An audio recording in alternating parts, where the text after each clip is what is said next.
आपण आज एकाच सारणामध्ये नारळाची पोळी आणि पुरी बनवणार आहोत पहा. अतिशय स्वादिष्ट ही चवीला ही पोळी आणि पुरी दोन्ही पण लागते आणि आपण आता रेसिपीला लगेच सुरुवात करू पहा. मी प्रतिभा. माझ्या चॅनलमध्ये तुमचं खूप खूप स्वागत आहे. मी इथं नारळ फोडून घेतलाय पहा. जी मागची जी काळी बाजू असते ती इथं मी काढून घेतलेली आहे आणि याचे आता तुकडे करायचे आहेत आपल्याला आणि मिक्सरमधून ते करायचे आहेत बारीक. तुम्ही नारळ खोवून पण घेऊ शकता. जरी तुम्ही नारळ खोवून घेतला तरी तो तुम्हाला मिक्सरमधून काढावाच लागणार आहे. एकदम बारीक करायचा आहे पहा तो नारळ मिक्सरमध्ये टाकून. अतिशय स्वादिष्ट लागते पहा ही पोळी. नक्की करून बघा. तुम्ही डब्याला देऊ शकता, टिफिनला देऊ शकता, सकाळी नाश्त्याला खाऊ शकता.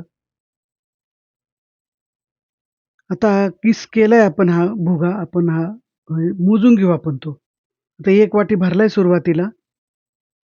दुसरा पण आपण मोजून घेऊ कारण मिक्सरच्या भांड्यात पण काही आहे अजून. 1.5 वाटी आपला भरलाय साधारणपणे.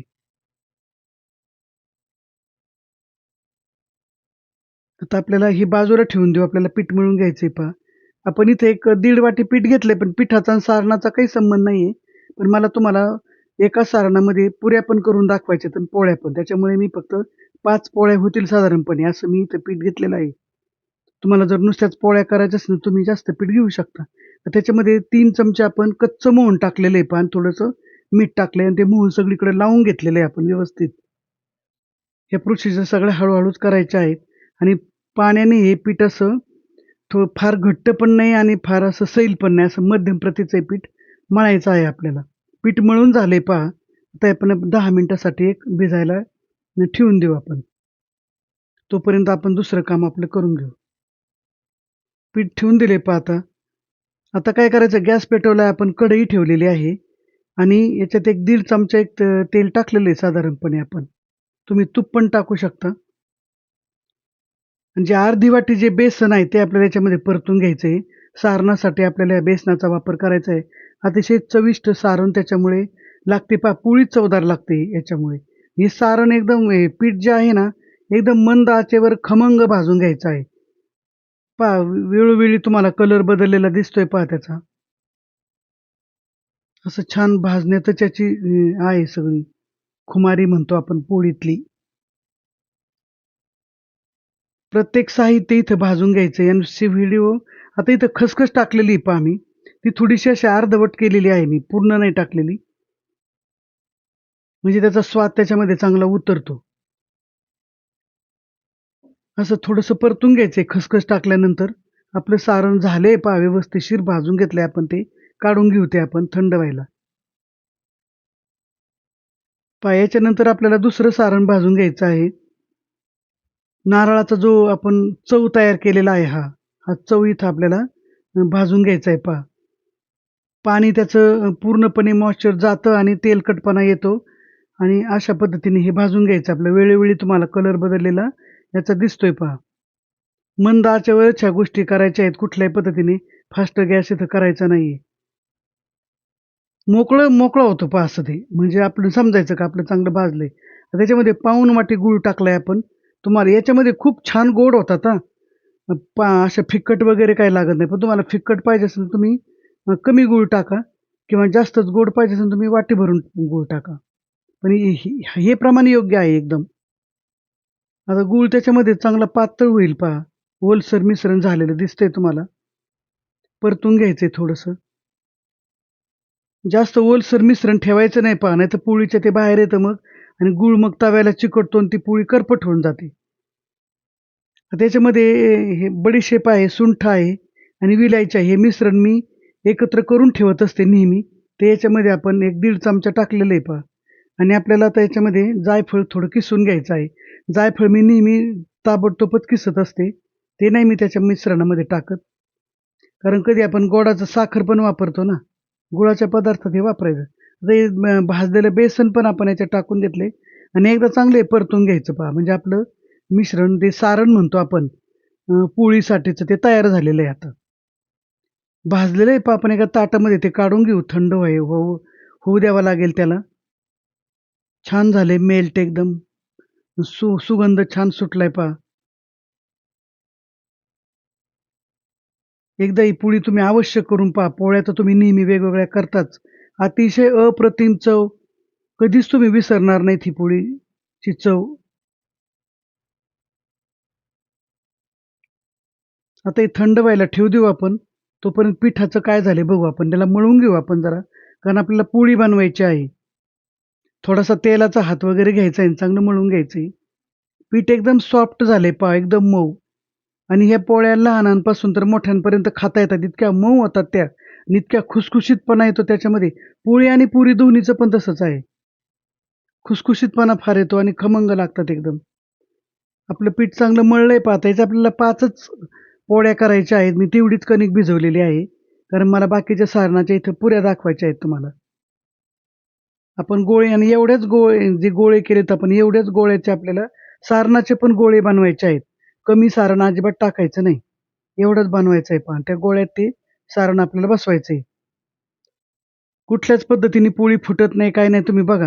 व्हिडिओ शेवटपर्यंत पहा म्हणजे तुम्हाला हे रेसिपी चांगली समजेल. आता आपण हे 5 गोळे तयार केलेत पहा आणि 5 आपण आता पहिली पोळी आपण तयार करायला घेऊ. एक पोळी मी तुम्हाला करून दाखवते. आता अशी पारी बनवायची पहा. पारी जर बनवता येत नसेल तर याचेच तुम्ही 2 भाग करा आणि 2 पोळ्या तयार करा.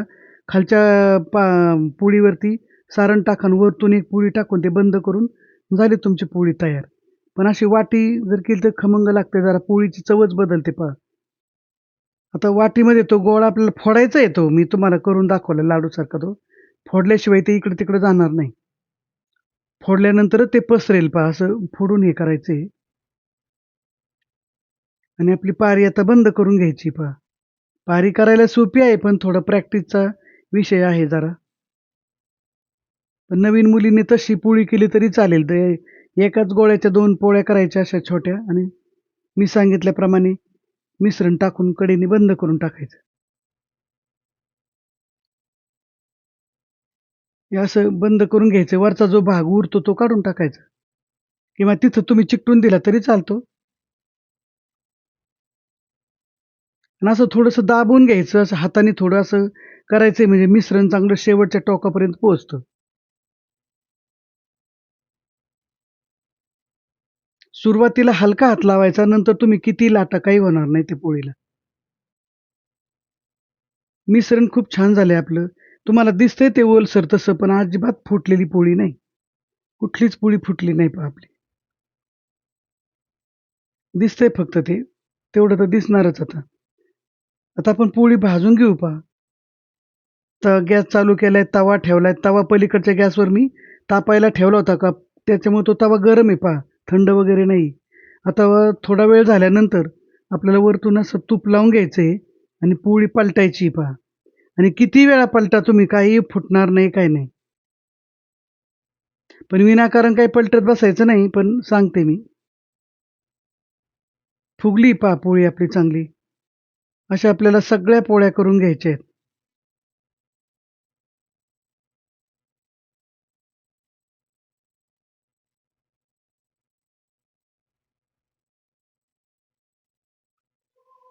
सगळ्या पोळ्या आपल्या तयार झाल्यात पहा. एकही पोळी फुटलेली नाही. छान झाल्यात एकदम.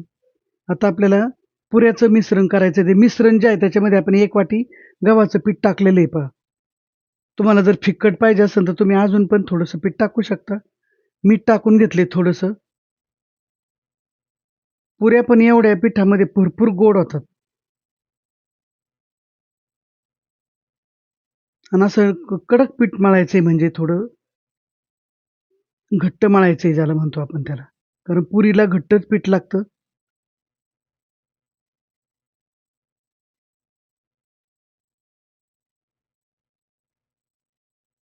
घट्ट झाले पहा पीठ. हे पीठ आपल्याला 10 मिनिटासाठी ठेवायचंय भिजायला. कारण आत्ताच आपण त्याच्यामध्ये कणिक टाकलेली. ती चांगली भिजली पाहिजे पहा. 10 मिनिटं झालेले आहेत पहा आता. पीठ आपण थोडंसं मळून घेऊ थोडं आणि लगेच 2 गोळे तयार करून घेऊ. मी वाटीने पुऱ्या करून दाखवणार आहे. तुम्ही तशा सुट्ट्या केल्या तरी चालतील. पण अशा कशा एकसारख्या दिसतात ह्या आणि पटकन होतात. कुठलं पण तुम्ही एक वाटीचं मेजरमेंट घ्यायचंय. याला याला काही पीठ वगैरे काही लावायचं नाही पहा. अशाच होतात ह्या.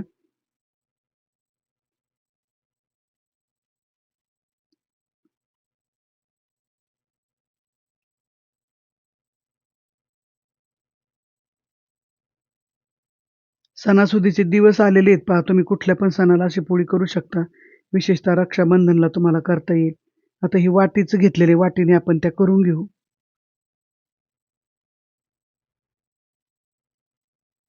खूप जाड पण नाही करायच्या पोळ्या आणि खूप पातळ पण नाही, अशी मीडियम साईजची आपण पुरी ठेवलेली.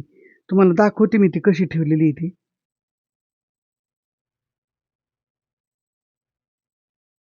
अशा पद्धतीने जाड ठेवायची. सगळ्या पुऱ्या आपण करून घेतल्यात. आता पुरी आपण तळून घेऊ. तेल टाकलेलं आहे पहा आणि तेल आपलं चांगलं तापलेलं पण आहे. आता आपण पुरी पण टाकलेली आहे पहा त्याच्यामध्ये. आता पुरीसाठी कसं तेल लागतं हे सगळं माहिती आहे पहा तुम्हाला.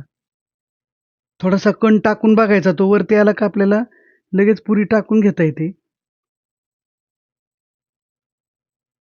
दुसरी पण पुरी टाकून घेतली आपण. माझी ही तळणीचीच कढई आहे छोटी. त्याच्यामुळे मी याच्यातच तळत असते. आपली पुरी फुगली पहा. टम्म पुऱ्या फुगतात सगळ्या. कुठलीच पुरी फुगत नाही असं होत नाही. आणि फार नाही तळायच्या पहा. याच कलरवर त्या काढून घ्यायच्या आहेत. नंतर पण कुकिंग प्रोसिजर चालू असते आणि मग खूपच इथं तळत बसलं त्या पुऱ्या खूप काळपट दिसतात मग. गुळ आहे त्याच्यामध्ये. अशा सगळ्या पुऱ्या आपण इथं काढून घेतल्यात. पुऱ्या एकावर एक नाही टाकायच्या पहा. अशा शेजारी टाकायच्या आहेत. मग त्या फुगलेल्याच राहतात. सगळ्या पुऱ्या आपल्या करून झाल्यात पहा. आपल्या पोळ्या पहा मी तुम्हाला आता फोडून दाखवते पोळी एक. कशा झाल्यात त्या. आजची रेसिपी तुम्हाला कशी वाटली मला ते सांगा.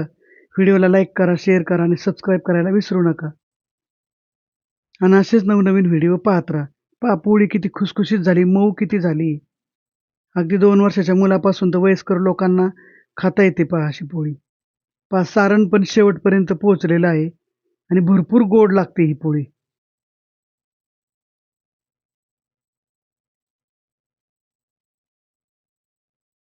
आता पुरी पण पाहू आपण.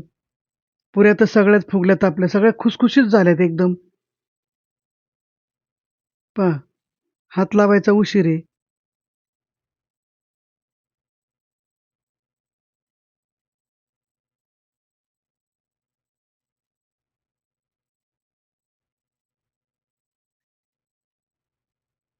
छान झाल्या सगळ्या पोळ्या इथं आपण ताट केले आता ताटात ते ठेवले.